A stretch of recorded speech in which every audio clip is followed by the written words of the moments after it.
మరింత సమాచారం మా ప్రతినిధి సత్యాన్ని అడిగి తెలుసుకుందాం. సత్య, ప్రస్తుతం ఎంతసేపట్లో ముఖ్యమంత్రి ఇటు హాస్పిటల్కి చేరుకుంటారు?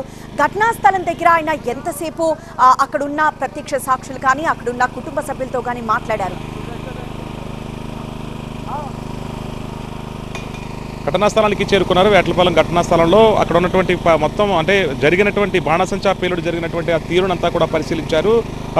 జిల్లా కలెక్టర్తో పాటు జిల్లా ఎస్పీ అలాగే యంత్రాంగాన్ని అంతా కూడా ఫైర్ సిబ్బందిని కూడా వివరాలు అడిగి తెలుసుకున్నారు. ఘటనకు సంబంధించి ఎంతమంది బాధితులు, వీళ్ళు ఎక్కడెక్కడి నుంచి వచ్చి ఈ కూలి పనికి వచ్చి ఇక్కడ పరిశ్రమలో పనిచేసేవారు, అన్ని వివరాలు కూడా అధికారులను అడిగి తెలుసుకున్నారు. అయితే ఆసుపత్రిలో చికిత్స పొందుతున్నటువంటి వారి పరిస్థితికి ఎలా ఉంది, వాళ్ళకి మెరుగైన వైద్యం అందించాలంటూ కూడా ఏపీ సీఎం చంద్రబాబు జిల్లా కలెక్టర్కి ఒక అంటే మొత్తం అక్కడ ఉన్నటువంటి వైద్యులకి సూచించాలంటూ కూడా ఫోన్లో కూడా మాట్లాడినటువంటి వైద్యులతో ఫోన్లో మాట్లాడి మెరుగైన వైద్యం అందించండి. ఇప్పటివరకు 9 మంది వరకు కూడా కాకినాడ ప్రభుత్వ 8 మంది ఉంటే ఒకళ్ళు మాత్రం సామర్లకోట ఆసుపత్రిలో చికిత్స పొందుతూ ప్రాణాపాయ స్థితిలో కొట్టుమిట్టాడుతున్నటువంటి పరిస్థితి. కొద్దిసేపటి క్రితమే చంద్రబాబు నాయుడు ఇక్కడ ఈ స్థలాన్నంతా కూడా పరిశీలించారు. మొత్తం నిర్మానుష్యంగా కనిపిస్తున్నటువంటి ఈ ప్రాంతం మొత్తం కూడా చంద్రబాబు ఆ షెడ్లు పేలిపోయినటువంటి దృశ్యాలు కానివచ్చు అన్ని ప్రాంతాలని పరిశీలించిన తర్వాత సామర్లకోట పిహెచ్సిలో చికిత్స పొందుతున్నటువంటి బాధితుడిని పరామర్శించేందుకు వెళ్ళినటువంటి పరిస్థితి. ఇప్పటికే ఆయన అక్కడికి ఆసుపత్రికి చేరుకున్నారు.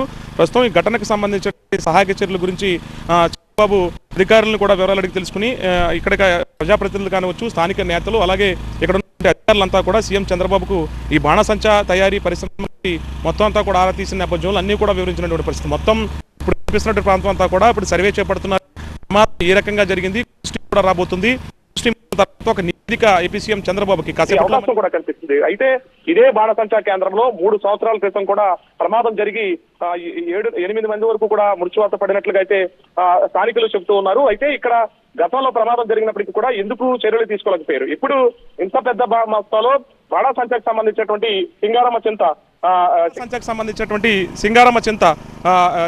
చింత తీర్థం ఏదైతే ఉందో ఇక్కడ ఏదైతే జగ్గంపేట దగ్గర మల్లిసాల ఆ ప్రాంతంలో 3వ తారీఖున జాతర ఉంది. జాతర నేపథ్యంలోనే ఇంత పెద్ద నిల్వలు పెట్టుకుని ఇక్కడి నుంచి ఆ బాణసంచాన్ని తరలించాల్సి ఉందంటూ కూడా స్థానికులు చెప్తున్నారు. అందుకనే కేవలం 15 మంది 20 మంది పనిచేసేటువంటి బాణసంచా సాధారణ సమయాల్లో 50 మందిని పెట్టుకుని సమయం లేదు కాబట్టి ఒక్కసారిగానే ఇదంతా తయారు చేయాలి, మందుగుండి సామాగ్రి తయారు చేసి జాతరకి పంపించాలి అన్న ఉద్దేశంతో మనకి అంటే ఇక్కడ ఉన్నటువంటి ఒక గ్రామస్తుడు చెప్పినటువంటి పరిస్థితి.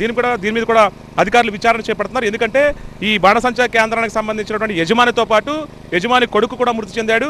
ఇంకొక కొడుకు పరారీలో ఉన్నట్లయితే పోలీసులు చెప్తూ ఉన్నారు. అతన్ని పట్టుకుంటే కానీ స్థానికంగా ప్రమాదం ఎలా జరిగింది, వీళ్ళు ఎక్కడి నుంచి ఎక్స్పోర్ట్ చేస్తున్నారు, ఇక్కడ లభించేటువంటి సూర్యగంధం కానివచ్చు, ఆ లోపల ఉన్నటువంటి ఏదైతే నల్లమందు కానివచ్చు, ఇతర పదార్థాలు ఎక్కడి నుంచి తెప్పిస్తున్నారు, అంత పెద్ద మోతాదులో పేలుపులు రావడానికి ఏమేమి వాడారు అనేది కూడా విచారణ చేపడుతున్నారు. పోలీస్ టీమ్స్ కొన్ని ఆధారాలు కూడా ఇక్కడ సేకరించినట్టుగా తెలుస్తుంది. ఎందుకంటే అంత పెద్ద మొత్తంలో ఐరన్ ఊచలతో కలిగినటువంటి మొత్తం షెడ్లన్నీ కూడా మెల్ట్ అయిపోయాయి. అంటే ఇక్కడ పనిచేసేటువంటి కార్మికులు కనీసం గుర్తుపట్టని విధంగా కేవలం కట్టుబట్టలో అలాగే చేతుకున్నటువంటి గుర్తుల ఆధారంగానే మృతదేహాలను గుర్తించినటువంటి పరిస్థితి. ప్రస్తుతం అయితే మాత్రం ఈ ఘటనకు సంబంధించి చాలా తీవ్ర స్థాయిలో విచారణ చేపట్టాలంటూ కూడా స్థానిక కాకినాడ ఎంపీ తంగెళ్ల ఉదయ్ శ్రీనివాస్ కూడా దీని మీద సీరియస్గా ఉన్నటువంటి పరిస్థితి. దీని మీద ఇప్పటికే అధికారులకు సూచన కూడా చేసినట్టుగా తెలుస్తుంది. ఎందుకంటే బాణసంచా కేంద్రాలు ఈ సమీపంలోనే 4-5 ఉంటే అధికారులకి వీళ్ళు లైసెన్స్ ఉందని చూపించడము, లేదంటే ఇంత మొత్తంలో తయారు చేస్తున్నామని చెప్పేసి పైన చెప్పేస్తున్నప్పటికీ ఆ పైన వాటర్ ఆర్పడానికి ఇసుక పెడుతున్నారు, నీటి నిల్వలు పెడుతున్నారు, స్ప్రింక్లింగ్కి సంబంధించిన వాటర్ పైప్ లైన్లు పెడుతున్నారు.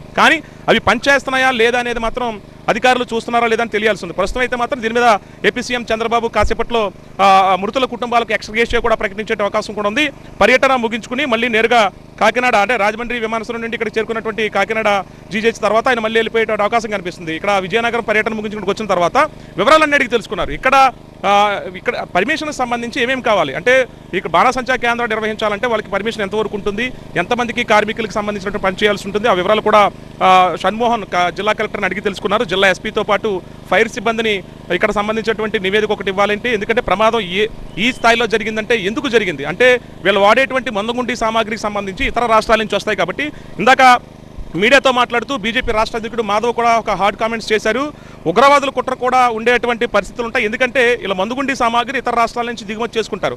అందులో భాగంగానే ఇందులో పెట్టేటువంటి పొటాషియం కానివచ్చు, ఇతరత్ర వస్తువులు కానివచ్చు, ఆ మోతాదుకి మించి వాళ్ళు కనుక ఇస్తే ఆ సరుకుని ఇక్కడ తీసుకొస్తారు కనుక చిన్న అగ్ని ప్రమాదాలకి ఇంత పెద్ద బ్లాస్ట్ అయిందంటే దీని మీద కూడా విచారణ చేపట్టాలి.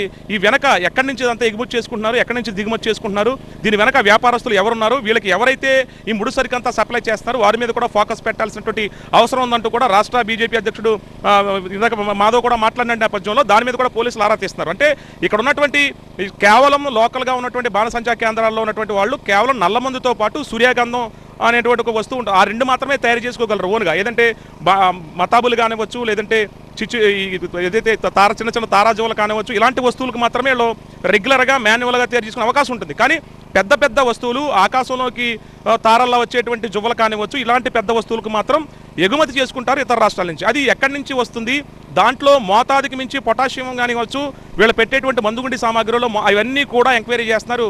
ప్రస్తుతం ఇక్కడ ఏదైతే ఈ ప్రమాదం జరిగినటువంటి స్థలంలో మొత్తం కూడా దాదాపు ఇప్పటివరకు 21 మంది కుటుంబాలు రోడ్డున పడ్డాయి. 21 మంది మొత్తం కూడా అంటే మొత్తం ఖాళీ మొత్తం డెడ్ బాడీలను గుర్తుపట్టని విధంగా కూడా అయిపోయినటువంటి పరిస్థితి. మొత్తం హృదయ విదారకమైనటువంటి దృశ్యాలు. ఎవరి కుటుంబాన్ని తలచినా సరే, మా కుటుంబంలో నాన్న పోయారు, మా కుటుంబంలో అమ్మగారు చనిపోయారు, మా కుటుంబంలో ఇంట్లో పెద్దలను కోల్పోయామన్న దృశ్యాలు కూడా ఇక్కడ కనిపిస్తాయి. ఇలాంటి ఘటనలు మళ్ళీ పునరావృతం కాకుండా అధికారులు చర్యలు చేపట్టాలని స్థానికులు కోరుతున్నారు.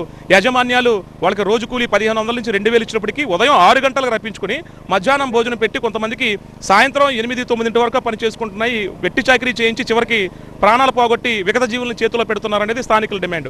ఏదేమైనప్పుడు కూడా సీఎం చంద్రబాబు దీని మీద పూర్తి స్థాయి దర్యాప్తు చేపట్టాలి. మరొకసారి గోదావరి జిల్లాలకు సంబంధించిన బాణసంచా కేంద్రాల్లో ఎలాంటి ప్రమాదాలు జరగకుండా చూడాలనేది అధికారులకు సూచించినట్టుగా తెలుస్తుంది. దీని మీద క్లూస్ టీం వచ్చిన తర్వాత క్లూస్ టీం అధికారులు ఒక నివేదిక ఇస్తారు. దాని ప్రకారమే ప్రమాదం తీవ్రత ఏ రకంగా జరిగింది, ఎంత మోతాదులో జరిగింది అనేది మాత్రం నివేదిక ఇవ్వనున్నారు. కొద్దిసేపట్లో కాకినాడ జీజేహెచ్ కూడా ఏపీ సీఎం చంద్రబాబు వెళ్ళనున్నారు. బాధిత కుటుంబాలతో మాట్లాడనున్నారు. రైట్ సత్య.